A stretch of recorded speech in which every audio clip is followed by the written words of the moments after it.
Bismillah, Assalamualaikum warahmatullahi wabarakatuh. Salam sejahtera untuk kita semua. Adik-adikku sekalian, saya Andi Sudimas Sulaiman, Gubernur Sulawesi Selatan, mengucapkan selamat datang dalam program Smart School Dinas Pendidikan Provinsi Sulawesi Selatan.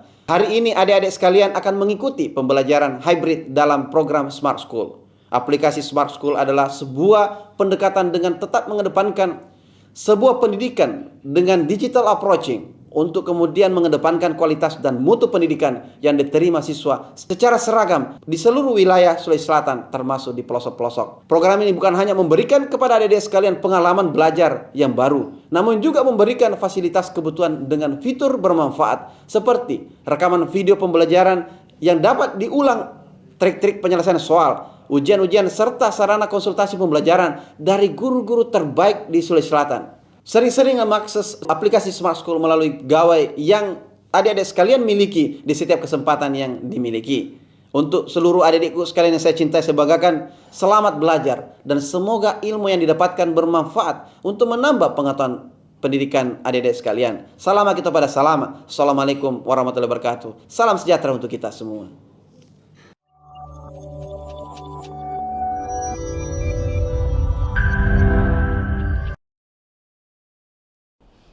Assalamualaikum warahmatullahi wabarakatuh. Selamat pagi, salam sejahtera untuk kita semua. Bapak Ibu guru pendamping di sekolah yang saya hormati, anak-anakku sekalian yang Ibu banggakan, semoga pada hari ini kita semua dalam keadaan sehat walafiat ya. Baiklah anak-anak sekalian, bersama saya Asmawati Ilyas, hari ini akan membahas penalaran umum.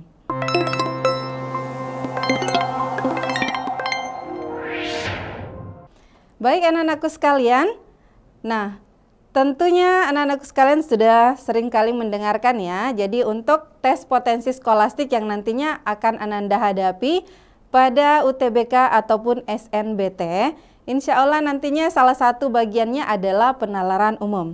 Oke, sukses SNBT anak-anakku sekalian. Baik, pada hari ini untuk penalaran umum, apa sih penalaran umum itu? Jadi tentunya di sini anak-anakku sekalian pada penalaran umum, jadi yang dituntut adalah kemampuan penalaran umum dalam tes skolastik, menguji seseorang untuk memecahkan masalah-masalah baru secara terarah dan terkendali. Nah, kemudian penalaran umum ini ada 3 ya. Ada penalaran induktif, ada penalaran deduktif, dan ada penalaran kuantitatif. Nah, anak-anakku sekalian, untuk hari ini Ibu akan membahas tentang penalaran induktif dan penalaran deduktif. Nah, yang pertama, penalaran induktif. Bagaimana sih istilah penalaran induktif ini? Nah, tentunya anak-anakku sekalian, yang dituntut di sini adalah bagaimana kemampuan anak-anakku sekalian berpikir secara induktif. Nah, yang mana yang dimaksudkan yaitu kemampuan seseorang untuk mengamati fakta-fakta atau kejadian-kejadian untuk menemukan prinsip-prinsip atau aturan-aturan yang mendasarinya.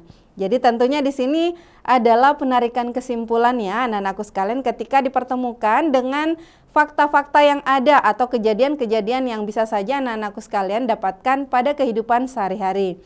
Nah, apa sih penalaran induktif itu? Jadi kalau kita definisikan, nah penalaran induktif adalah proses penarikan kesimpulan dari hal yang bersifat umum menjadi hal yang bersifat, jadi dari khusus menjadi umum ya. Jadi yang terkait dengan fakta-fakta atau kejadian-kejadian tadi itu bersifat khusus. Kemudian anak-anakku sekalian diminta nantinya menarik kesimpulan secara umum ya. Nah, kemudian kesimpulan yang dari premis umum seperti pengamatan, data, fakta menjadi kesimpulan yang lebih spesifik atau berupa hipotesis ya. Oke, baik anak-anakku sekalian, supaya lebih jelas lagi, nah kita akan membahas contoh soal ya.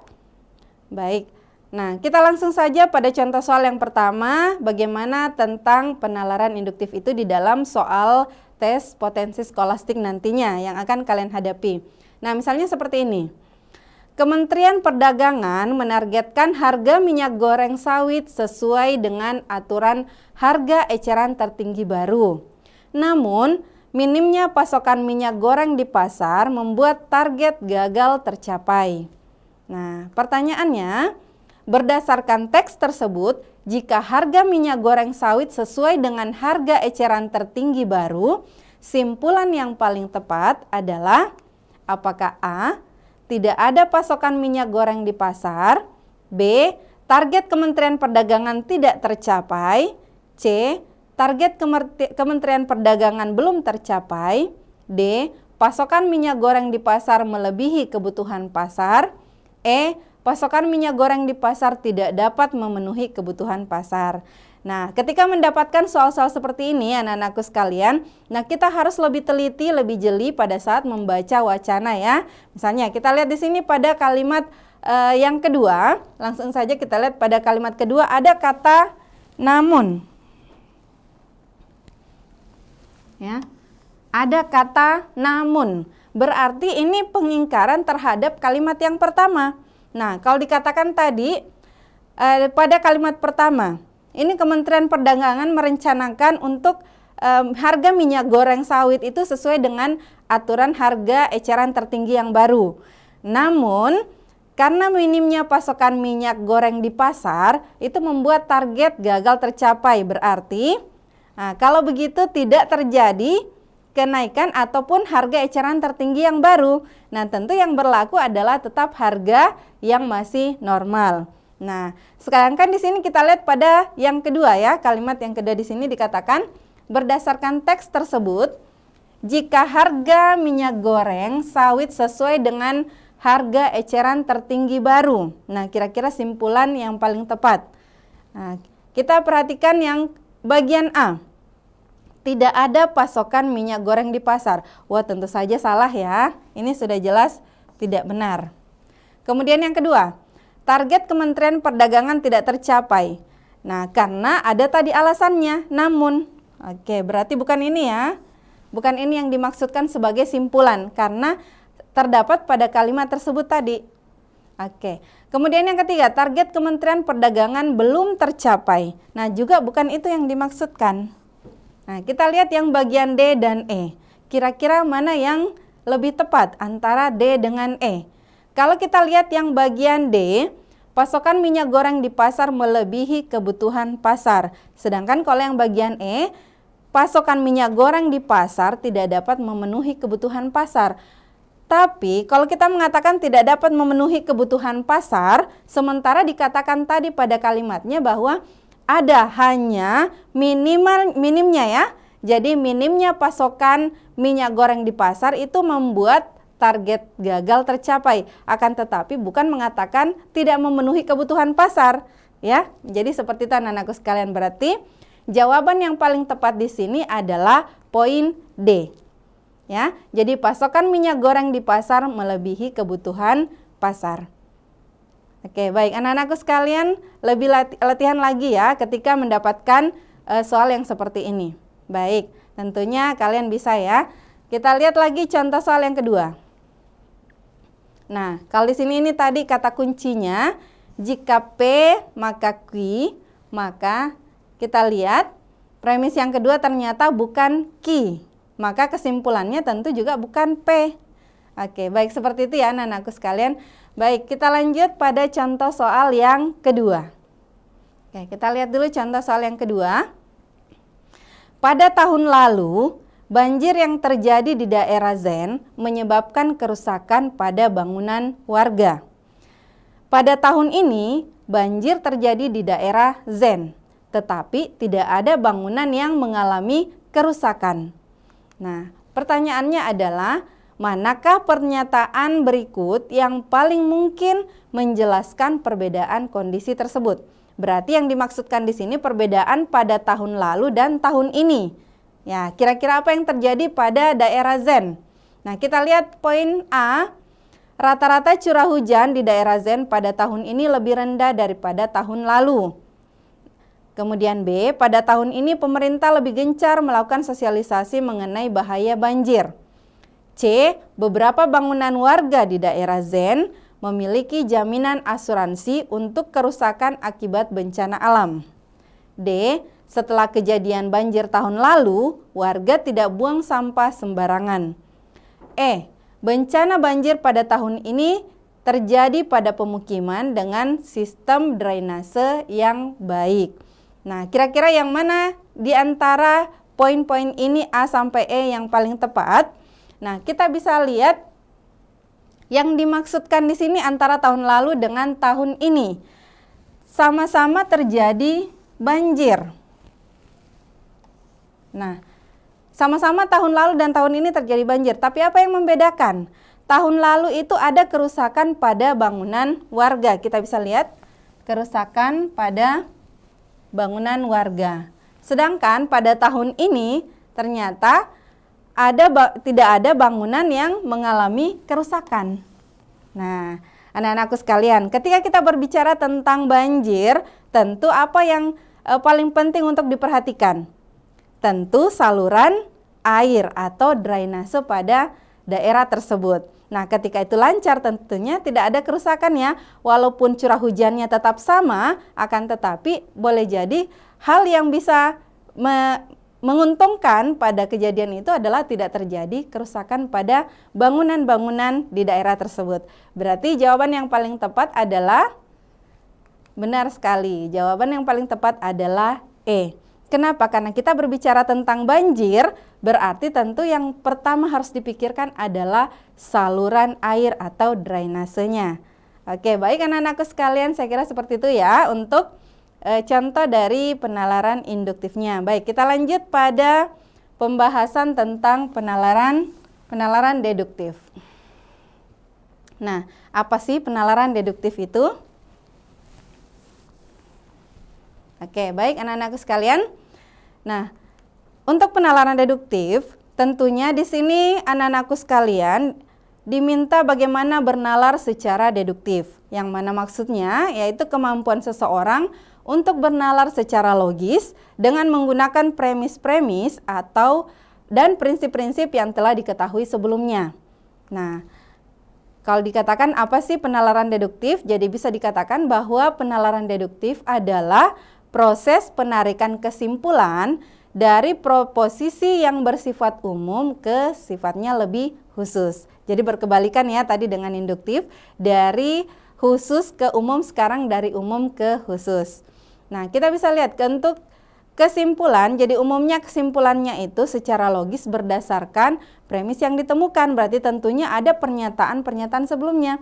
Nah, apa itu premis? Jadi kalau dikatakan premis itu adalah asumsi, pemikiran, atau landasan kesimpulan yang benar. Jadi itulah nanti yang menjadi pemikiran kita atau alasan kita memberikan kesimpulan setelah kita melihat, oh misalnya pernyataan pertama kita ambil sebagai premis awal, kemudian premis kedua. Seperti itu ya anak-anakku sekalian. Nah, dari situlah anak-anakku bisa menarik sebuah kesimpulan. Oke, baik. Supaya lebih memahami, kita langsung pada contoh soal tentang penalaran deduktif ini ya. Baik, kita lihat contoh soal yang pertama. Jika Radit belajar dengan serius, maka ia akan memperoleh nilai UTBK yang tinggi.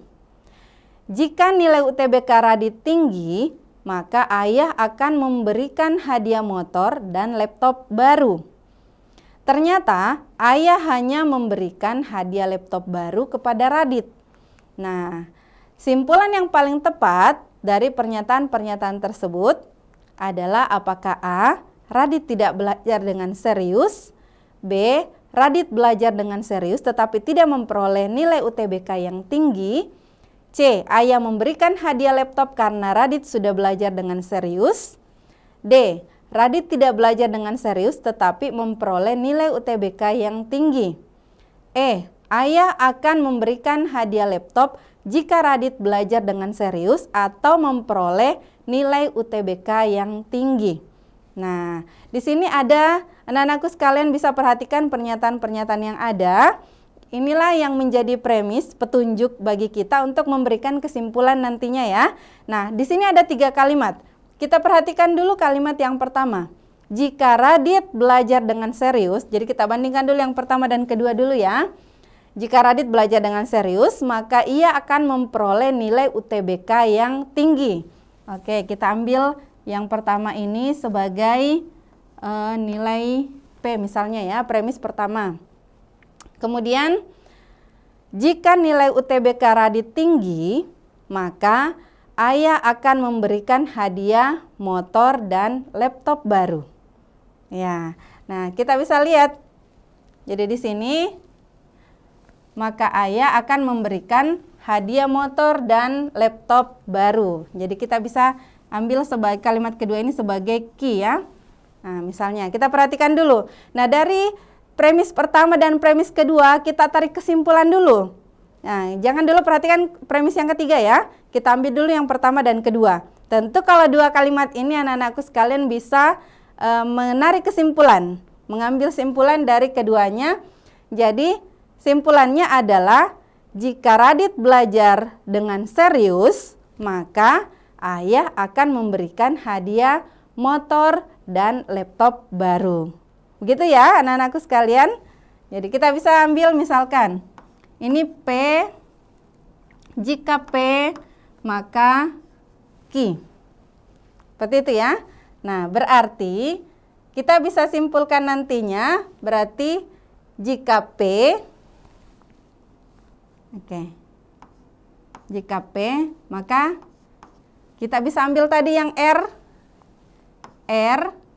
dan S. Misalnya ini R dan S lagi karena ini ada hadiah motor dan laptop baru.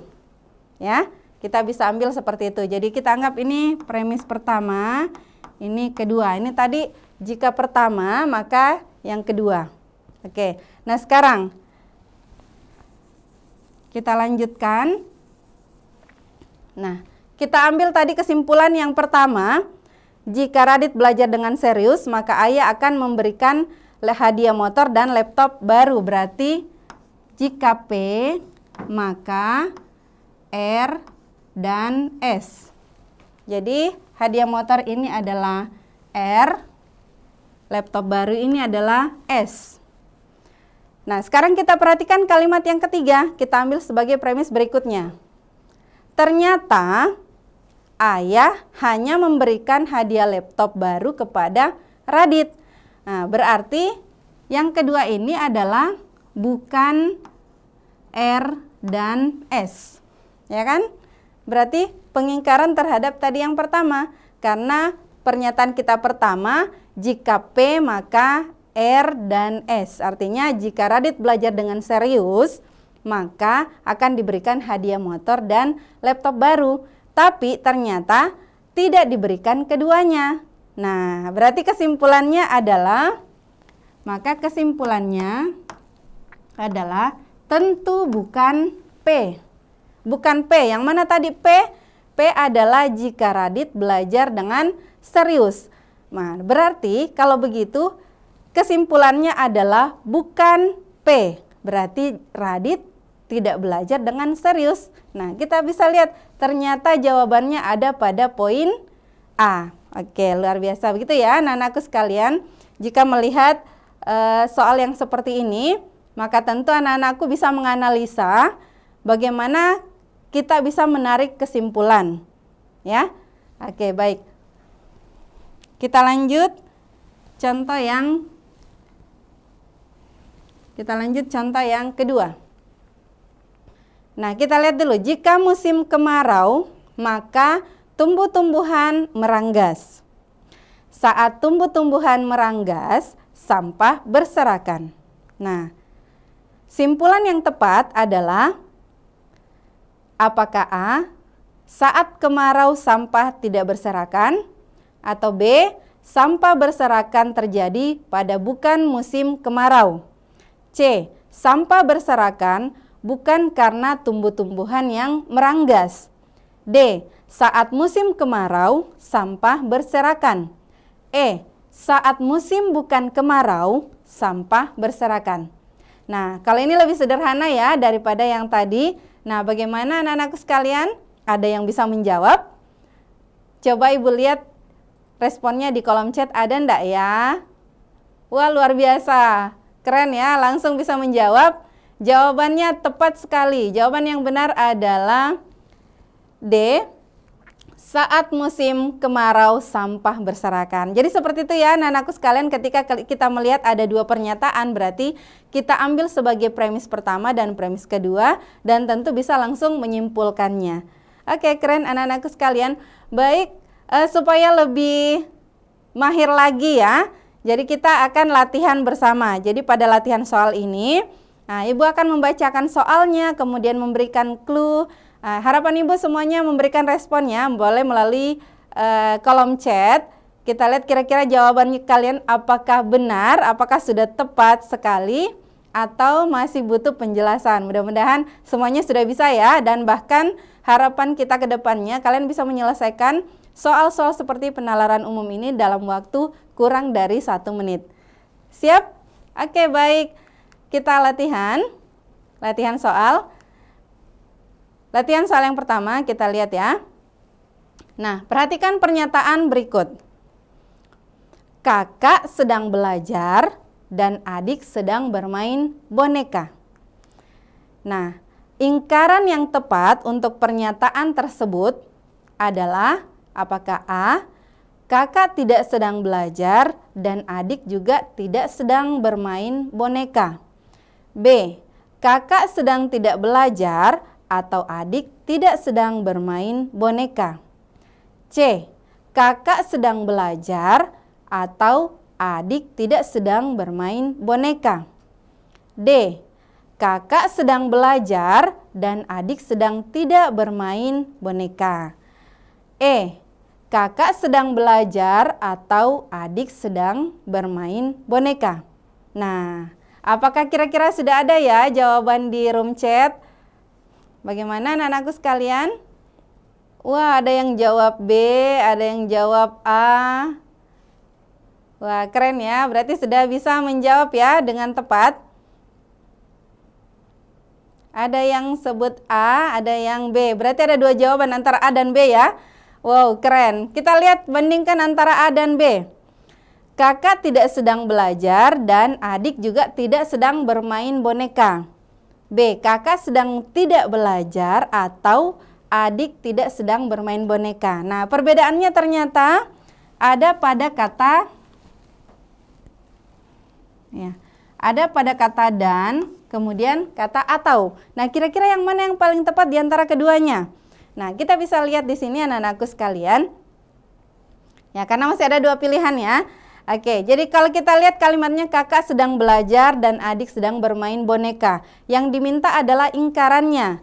Nah, sebenarnya kalimatnya keduanya sudah sama ya. Semuanya mengatakan ingkaran terhadap kalimat tersebut. Akan tetapi di sini perlu anak-anakku ketahui bahwa pada kalimat pertama di atas tadi kakak sedang belajar dan adik sedang bermain boneka. Jadi tidak langsung kita hanya menambahkan kata tidak, akan tetapi di sini kalimat ingkaran maksudnya adalah ada 2 kegiatan. Ada 2 kegiatan, apakah itu berlangsung bersamaan sama-sama tidak, atau salah satunya ya, yang salah satunya tidak. Jadi seperti itu ya. Jadi tidak bisa kemudian langsung kita mengatakan hanya tambahkan kata tidak karena ini adalah ingkaran. Tetapi harus juga diperhatikan bahwa boleh jadi tidak terjadi keduanya secara bersamaan. Maka dikatakanlah ada kata atau. Jadi jawaban yang paling tepat adalah B. Kita menggunakan kata atau karena boleh jadi jawaban juga menunjukkan ingkaran ketika dikatakan kakak sedang tidak belajar, adik bermain boneka. Ya. Oke, jadi seperti itu ya anak-anakku sekalian. Nanti soal berikutnya lebih mantap lagi. Oke, kita lihat soal yang kedua. Baca baik-baik ya. Oke, simak baik-baik. Ibu bacakan. Kata orang A, orang yang tidak bermain game berprestasi di sekolah. Kata orang B, semakin lama orang bermain game, orang tersebut semakin mudah untuk bekerja sama dengan orang lain. Nah, hasil penelitian menunjukkan bahwa semakin tinggi kecanduan atau intensitas bermain permainan online seorang remaja, maka kemampuan interpersonalnya akan semakin rendah. Nah, pertanyaannya, manakah pernyataan berikut yang paling tepat mengenai hasil penelitian? Jadi perhatikan di situ kata kuncinya adalah hasil penelitian.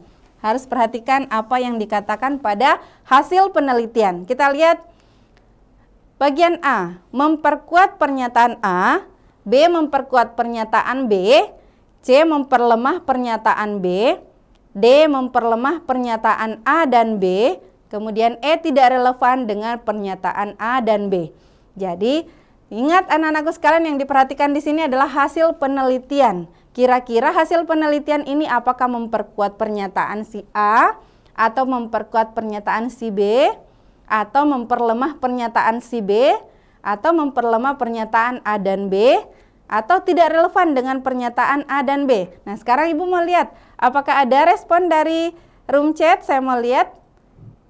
Wah, keren ya, sepakat semuanya. Luar biasa. Jawaban yang paling tepat, betul sekali ya. Jadi analisa anak-anakku ternyata sudah lebih kuat lagi tentang penalaran umum ini ya. Oke, baik. Jawaban yang tepat adalah C, memperlemah pernyataan B. Oke, kita lanjut pada soal yang ketiga. Oke, luar biasa ya, semakin semangat ya anak-anakku sekalian. Jadi kalian bisa menyelesaikan soal-soal penalaran umum kurang dari 1 menit. Oke, kita lihat soal yang ketiga. Kroto dan telur semut rangrang adalah hewan kecil yang memiliki kandungan protein dan gizi yang baik untuk burung kicau dan bibit ikan. Telur semut termasuk hewan yang mudah dibudidayakan. Makin mudah suatu hewan dibudidayakan, makin terjangkau harganya. Oke, kita lihat. Berdasarkan pernyataan tersebut, manakah yang paling mungkin menjadi akibat dari mudahnya budidaya telur semut? Nah, perhatikan kata akibat dari mudahnya budidaya telur semut ya. Oke, baik, itu cluenya. Kita lihat bagian A, apakah A, budidaya telur semut adalah peluang usaha yang menguntungkan, atau B, budidaya telur semut banyak diminati oleh masyarakat, C, budidaya telur semut tidak membutuhkan keterampilan khusus, D, telur semut dapat dibudidayakan di wilayah manapun, dan E, telur semut dapat dibeli orang dari berbagai kalangan penghasilan. Nah, yang pertama diperhatikan tadi akibat dari mudahnya budidaya telur semut. Berarti yang kita perhatikan di sini adalah telur semut ya. Nah, kita lihat kalimatnya. Ternyata ada pada kalimat yang kedua. Telur semut termasuk hewan yang mudah dibudidayakan. Nah, makin mudah suatu hewan dibudidayakan, maka makin terjangkau harganya. Nah, kira-kira, saya mau lihat dulu responnya anakku sekalian. Kira-kira jawaban yang tepat yang mana ya? Wah, keren. Luar biasa ya. Berarti untuk soal-soal seperti ini anak-anakku sekalian bisa menjawab kurang dari 30 detik. Oke, luar biasa, jawaban yang paling tepat, betul ya. Ada pada poin E. Telur semut dapat dibeli orang dari berbagai kalangan penghasilan. Betul sekali. Karena kata kuncinya di sini adalah makin terjangkau harganya. Karena yang ditanyakan adalah akibat dari mudahnya budidaya telur semut. Oke, baik anak-anakku sekalian, kita akan lanjut pada soal yang berikutnya ya. Oke, kita lihat soal yang keempat. Orang yang menderita penyakit katarak memiliki risiko mengalami penglihatan menjadi kabur. Upaya mengurangi penyakit katarak dapat dilakukan dengan mengonsumsi makanan yang mengandung antioksidan.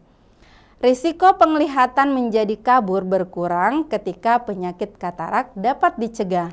Nah, pertanyaannya, berdasarkan informasi tersebut, manakah pernyataan berikut yang pasti benar? Oke, baik, kita lihat. Apakah A, mengonsumsi makanan yang mengandung antioksidan merupakan cara yang paling efektif untuk mencegah penglihatan menjadi kabur? B, risiko penglihatan menjadi kabur berkurang jika mengonsumsi makanan yang mengandung antioksidan. C, orang yang mengalami penyakit katarak tidak mengonsumsi makanan yang mengandung antioksidan. D, orang yang memiliki penglihatan kabur tidak mengonsumsi makanan yang mengandung antioksidan. E, orang yang memiliki penglihatan kabur akan sembuh dengan mengonsumsi makanan yang mengandung antioksidan. Wah, kayaknya mirip-mirip ya soal kalimatnya, tapi Ibu yakin anak-anakku sekalian pasti bisa menyelesaikan soal seperti ini.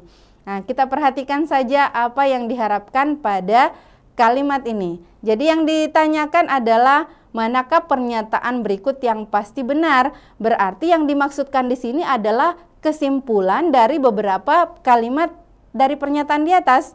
Nah, kita bisa lihat pada kalimat di atas kan ada 3 kalimat ya.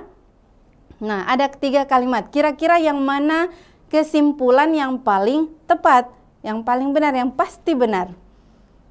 Nah, saya mau lihat respon dari room chat. Coba anak-anakku sekalian kira-kira jawabannya apa ya? Ada yang mengatakan B. Wah, rata-rata semuanya B ya. Nah, kita lihat dulu. Kita lihat kalimat B. Risiko penglihatan menjadi kabur berkurang jika mengonsumsi makanan yang mengandung antioksidan. Nah, kita bisa lihat kalimat ini hanya mewakili kalimat yang ketiga pada pernyataan. Coba lihat, risiko penglihatan. Berarti kan mewakili yang ini ya, yang lebih cenderung pada kalimat ketiga ya. Nah, hanya kita bisa lihat. Nah, sekarang kita coba perhatikan kalimat yang berikutnya. Pada poin C. Orang yang mengalami penyakit katarak itu tidak mengonsumsi makanan yang mengandung antioksidan. Nah, kira-kira mana lebih tepat? Kita bisa lihat perwakilan, artinya kesimpulan dari 3 kalimat ini tadi. Ya. Nah, kita bisa lihat orang yang menderita, dari kalimat pertama, orang yang menderita penyakit katarak memiliki risiko mengalami penglihatan menjadi kabur, ya. Nah, upaya mengurangi penyakit katarak itu dengan mengonsumsi makanan yang mengandung antioksidan. Nah, kalimat ketiga ini penguatan. Berarti intinya simpulan di sini adalah pada kalimat pertama dan kalimat kedua, ya. Jadi seperti itu ya, anak-anakku sekalian. Jadi orang yang mengalami penyakit katarak itu tidak mengonsumsi makanan yang mengandung antioksidan. Oke, baik anak-anakku sekalian. Jadi itu ya untuk soal yang keempat. Oke, baik, sudah ada 4 soal. Mudah-mudahan anak-anakku sekalian semakin semangat, kemudian semakin paham ya bagaimana menyelesaikan soal-soal dari penalaran umum. Oke, baik, kita lihat soal yang kelima. Nah, perhatikan pernyataan berikut.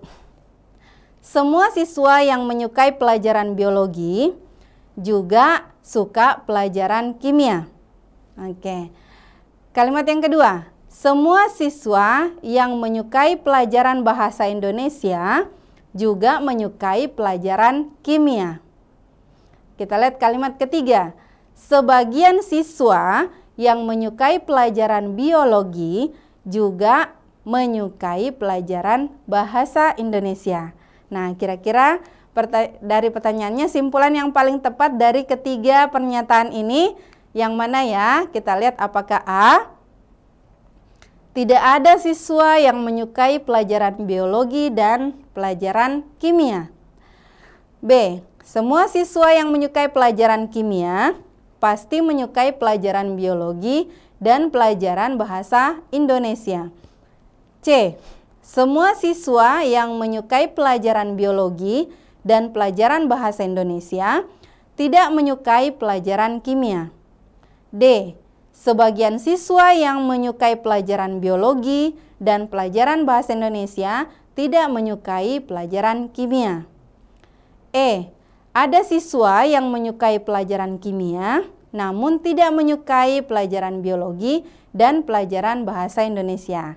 Nah, kira-kira yang mana ya kalimat yang paling tepat atau simpulan yang paling tepat untuk 3 pernyataan di atas. Nah, kita periksa dulu ya dari pernyataannya. Tadi kalimat pertama ada kata semua siswa, berarti ini adalah premis umum. Kemudian kita lihat lagi kalimat kedua. Semua siswa yang menyukai pelajaran bahasa Indonesia juga menyukai pelajaran kimia. Berarti ini juga tentunya premisnya bersifat umum ya. Nah, sekarang kita lihat yang ketiga. Sebagian siswa. Nah, anak-anakku sekalian, kira-kira jawabannya yang manakah yang paling tepat? Ibu mau lihat ya responnya dari room chat ya. Apakah sudah menjawab semuanya? Wah, jawabannya ada C, ada D, ada E, atau masih yang tadi ya? Coba responnya lagi untuk yang soal ini ya, untuk soal yang ke-5. Oke, ada yang jawab C, ada yang jawab D. Oke, baik. Terima kasih ya anak-anakku sekalian responnya. Nah, kita karena yang lebih banyak memilih antara C dan D, C, D ya, C, D, dan E ya tadi. Oke, baik. Kita lihat kalimat yang otomatis A dan B sudah jelas tidak ya? Baik, kita lihat yang C. Semua siswa menyukai pelajaran biologi dan pelajaran bahasa Indonesia, tidak menyukai pelajaran kimia. Berarti ini sudah jelas juga salah ya, karena dia katakan tidak menyukai pelajaran kimia, padahal ada kalimatnya dikatakan semua. Semua siswa yang menyukai pelajaran biologi juga menyukai kimia. Berarti C sudah pasti salah. Sekarang kita bandingkan antara D dan E. Sebagian siswa yang menyukai pelajaran biologi dan pelajaran bahasa Indonesia tidak menyukai pelajaran kimia. Apakah itu benar? Nah, sementara dikatakan tadi semua yang menyukai pelajaran biologi menyukai pelajaran kimia, berarti ada kalimatnya di sini yang menyalahkan dia ya. Berarti yang paling tepat jawabannya adalah E. Ada siswa yang menyukai pelajaran kimia namun tidak menyukai pelajaran biologi dan pelajaran bahasa Indonesia. Oke, seperti itu ya anak-anakku sekalian. Nah, di sini ada kata kunci yang perlu anak-anakku sekalian ingat, bahwa ketika terdapat premis umum dan premis khusus, premis partikular pada pernyataannya, maka tentu kesimpulannya adalah premis yang partikular. Misalnya tadi dari kata ada kata semua, itu menunjukkan premis umum. Kemudian ada kata sebagian, berarti itu menunjukkan premis partikular. Nah, kesimpulannya adalah pada premis partikular. Pasti kalimat katanya adalah ada kata sebagian atau ada beberapa. Seperti itu ya anak-anakku sekalian. Baik, kita lanjut pada soal yang ke-6. Seorang pakar tanaman hutan kota mengatakan bahwa pepohonan sangat efektif dalam menyerap polutan yang menyebabkan polusi udara. Salah satu pohon penyerap polutan adalah pohon trembesi karena berbentuk besar dan memiliki kemampuan yang tinggi dalam menyerap karbon dioksida. Berdasarkan informasi tersebut, manakah pernyataan berikut yang pasti benar? Apakah A. Pohon trembesi yang berukuran kecil tidak mampu menyerap banyak CO2. B. Polusi udara akan menurun jika banyak pohon trembesi ditanam. C. Terdapat pohon selain trembesi yang mampu menyerap banyak CO2. D. Semua pohon yang efektif dalam menyerap polutan memiliki ukuran yang besar. E. Udara akan menjadi lebih panas jika tidak ada pohon trembesi. Nah, bagaimana anakku sekalian? Nah, Ibu yakin pasti jawabannya kali ini serentak sama ya. Oke, saya mau lihat deh dari jawaban di room chat. Apakah sudah ada? Wah, langsung ya. Wah, luar biasa, betul ya perkiraan Ibu. Semuanya sepakat. Jawaban yang paling tepat adalah B, luar biasa. Kalian sudah bisa menjawab kurang dari 30 detik. Semoga nanti pada saat tes potensi skolastiknya, terutama bagian penalaran umum, kalian bisa menyelesaikan soalnya kurang dari 30 detik sehingga bisa ada waktu untuk menyelesaikan soal-soal yang lain. Seperti itu ya anak-anakku sekalian. Dan tentunya bagaimana kalian bisa menyelesaikan soal-soal dalam waktu singkat. Nah, caranya sudah pasti banyak-banyak berlatih, banyak-banyak mengulangi soal-soal yang tentang tes potensi skolastik ini. Nah, untuk penalaran umum, Ibu yakin dan percaya bahwa kalian sudah bisa menyelesaikan soal-soal yang seperti penalaran induktif dan penalaran deduktif.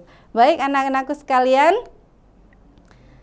Nah, sebagai penutup dari pertemuan kali ini, bahwa belajar memang tidak lantas membuat kita sukses, tetapi anak-anakku sekalian, orang sukses adalah seorang pelajar yang sejati. Salam dan bahagia. Semoga apa yang Ibu paparkan hari ini bisa bermanfaat bagi anak-anakku sekalian. Mohon maaf jika ada kekurangan. Wabillahi taufik wal hidayah. Wassalamualaikum warahmatullahi wabarakatuh.